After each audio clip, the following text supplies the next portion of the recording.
want to support the platform just in case anything like this happens again, you can do it by way of PayPal, Patreon, Cash App, and also by the Anchor. And you can also further support the platform by way of going to the Teespring store or the shoe store that is located in the comment section below.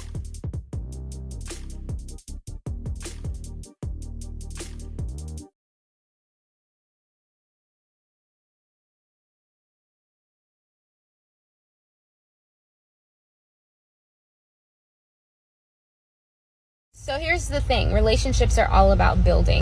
Anytime you're building something, there's going to be an obstacle that occurs that you have to choose whether you want to get over it or not, or I'll say overcome it. And so at the beginning of my marriage, I cheated on my husband, and that was an obstacle that we chose to overcome, and we overcame. So we're just here to say, hey, we overcame one of the hardest things a relationship can go through. It's not impossible should you choose to work on it or not. If you don't want to overcome that, you should still forgive. Because even in your next relationship, there will be obstacles that you have to get over. And how can you overcome them if you don't know how to forgive the last? Anyway, God bless you guys. This is absolutely correct. You don't cheat on someone that you love. You absolutely don't lie either. You don't manipulate. You aren't selfish. You should be patient. You should be kind. You should keep no record of wrong. I mean, cheating isn't the only thing that you shouldn't do if you really love someone. But guess what? None of our love is perfect, and we're all growing and maturing in love if you know Jesus. It's so funny how people say this and they forget about all the other things that go along with what you shouldn't do if you love someone. And by the way, pornography is cheating on your spouse as well. You know, the funny thing that I've noticed whenever I see videos like this is that if a husband, right, were to have done this and he, has kids and a beautiful wife, everybody will be fluctuating to the wife like, "Oh my God, I can't believe you did this. This woman is perfect. She does everything for you. How could you be such a monster?" And da da da. You need to divorce him and take everything from him, right?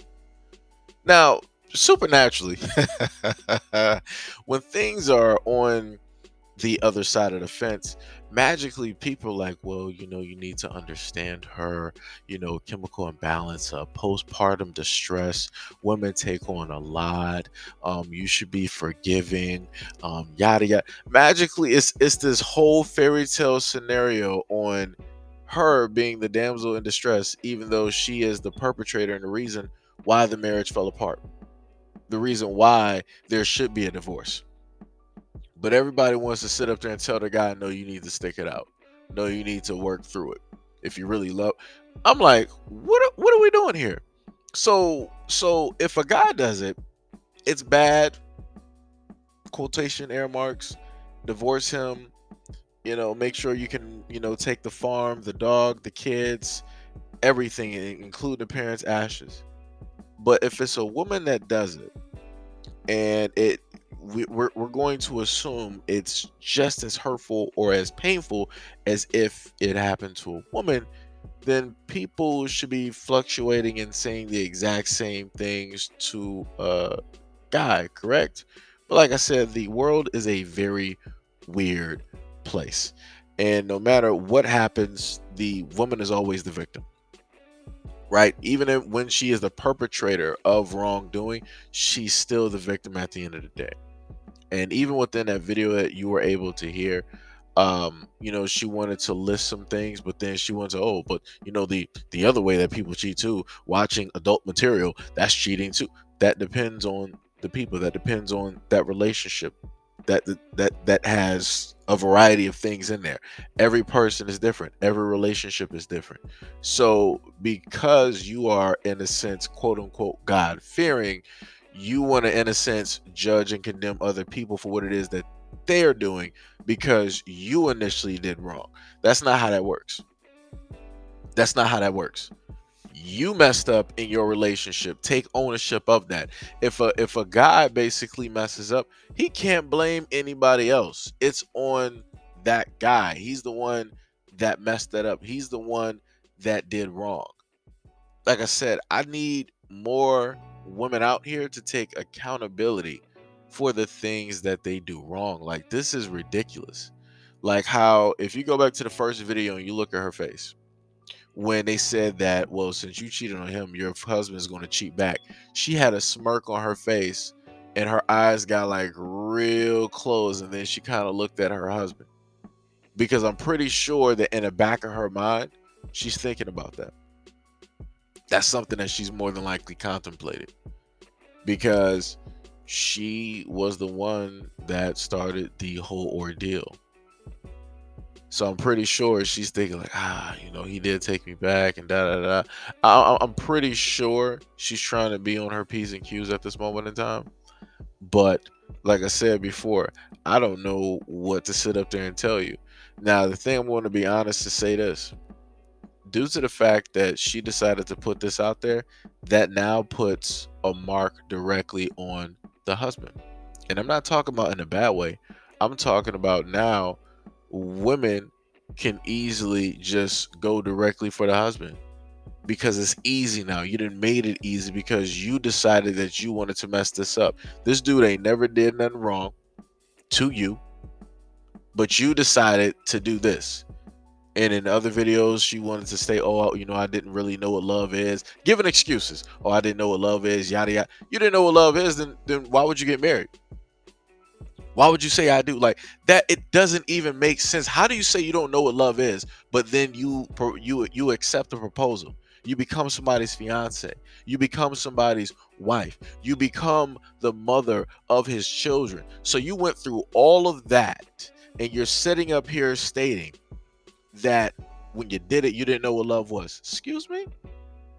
Like I said before, the types of excuses that are given, never, a guy could never say something so ridiculous and say it with a smile and get away with it, and have people online sitting up here saying, you're so brave for telling your truth, you're so brave for being so open and honest. If a guy is open and honest about the things that he has done, he is crucified. Every single woman on social media would treat that guy as if it is the guy that they dated, and he did the exact same things to them, not even knowing who those women are. But that's how women will react to it. But when you see the reverse, you don't see men trying to come directly at her in droves sideways, trying to crucify her and all this other type of stuff. You don't see that. Nor do you really see a huge amount of women doing the same thing. No, but they sitting up there giving love and support, though, as if she needed it. The person that needs it is the husband. He's the one that has to sit up there and bear the brunt. He's the one that has to sit up there and deal with this. He's the one that has to sit up there and contemplate, what's going to happen in the future? Will she relapse? Will she do it again? Will she do it 3 more times? How many times has this taken place? Like, this is the one time that she told me. What about all the other times? Like I said before, he has a lot of stuff that is on his plate that he has to manage and take care of. The only thing that is realistically even keeping this whole thing together is the fact that they're Christian. That's it. Because they're holding on to that thing of religion and all. Without that, this marriage would have been done. I can promise you 100%, I can guarantee that. That marriage would have been done.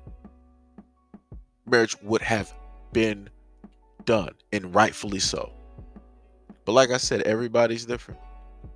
So maybe he is just 100% accepting, 100% forgiving, and he can move on from the situation. Maybe he is that much better of a person than a lot of other people out here, and that is just beyond a lot of our understanding. And that is completely cool because everybody is different, right? And if you have people out here that can easily do that, hey, that's dope. That is 100% dope. I can tell you that the majority of the world, they are not that forgiving.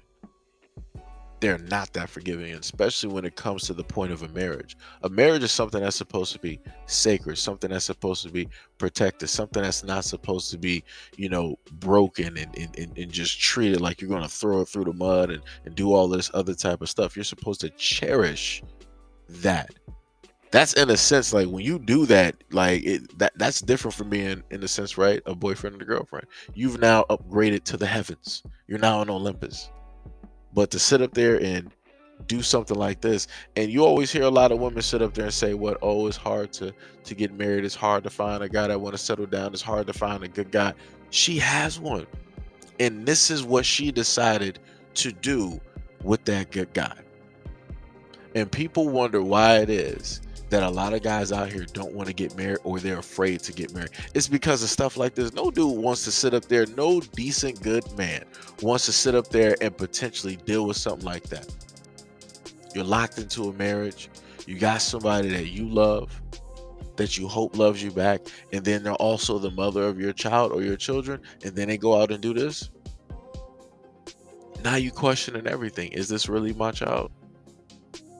What is actually real about this marriage? Like I said, to each is their own. I'm sorry that the dude had to go through this, but this is going to make a lot of other great decent men out there second guess wanting to or trying to actually propose or get married to a woman out here, because you got too many examples like this of what women are out here doing and saying it with like a smile and all this other. Like I said, it's